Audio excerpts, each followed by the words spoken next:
మేము జెడ్పీహెచ్ఎస్ మన స్కూల్లో చదువుతున్నాం.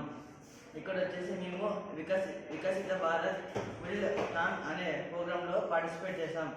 మా కాన్సెప్ట్ వచ్చేసి border order to fisherman system. తర్వాత ఇక్కడ సమస్య ఏమంటే ఫిషర్మ్యాన్ దానికి తెలియకుండా బార్డర్ క్రాస్ చేస్తాడు సముద్రంలో. ఒక దేశానికి తగినంత అంటే కొంచెమే మాత్రమే సముద్రం ఉంటుంది తన అనుమతిలో. ఫిషర్మ్యాన్ తెలియకుండా వేరే దేశానికి బార్డర్ క్రాస్ చేస్తాడు. దీనికి పరిష్కారంగా మేము ఒక కాన్సెప్ట్ని తీసుకొచ్చాం.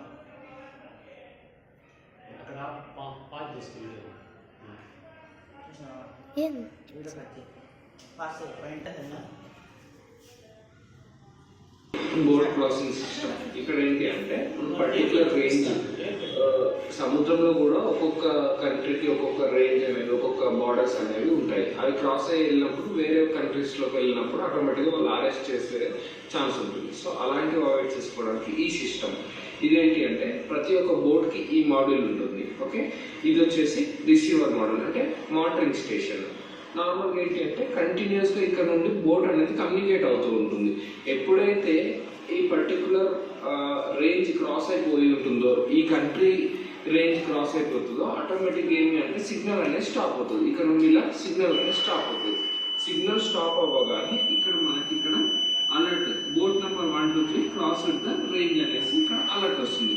అప్పుడు ఇమీడియట్గా వాళ్ళు ఏంటి అంటే అలర్ట్ చేసి మీరు బార్డర్ ఇలా క్రాస్ అయ్యారు అనేసి ఆ పర్టికులర్ బోర్డ్ని అలర్ట్ చేసేసి ఈ కంట్రీ రేంజ్లోకి తెచ్చుకోవడానికి ట్రై చేస్తారు. ఇంకా వాళ్ళ వెళ్ళిపోతే నో ప్రాబ్లం. సో అలా మనం మానిటర్ చేసుకోవచ్చు. ఇక్కడ మనకి కమ్యూనికేషన్ ఎల్ఈడి అనేది ఇండికేట్ అవుతూ ఉంటుంది. ట్రాన్స్మిటర్ అండ్ రిసీవర్కి ప్రాపర్ కమ్యూనికేషన్ జరిగినప్పుడు ఇక్కడ బ్లూ కలర్ ఎల్ఈడి అనేది ఆన్ అవుతుంది. ఎప్పుడైతే కమ్యూనికేషన్ స్టాప్ అవుతుంది, రేంజ్ క్రాస్ అయిపోయింది అన్నప్పుడు ఆటోమేటిక్ ఇక్కడ అలర్ట్ అనేది వస్తుంది. ఏ బోర్డ్ క్రాస్ అయిపోతే ఆ బోర్డ్కి అలర్ట్ అనేది వస్తుంది. ఇక్కడ ఇలా fisherman board system, smart fisherman boards monitoring system అనేది వర్క్ అవుతుంది.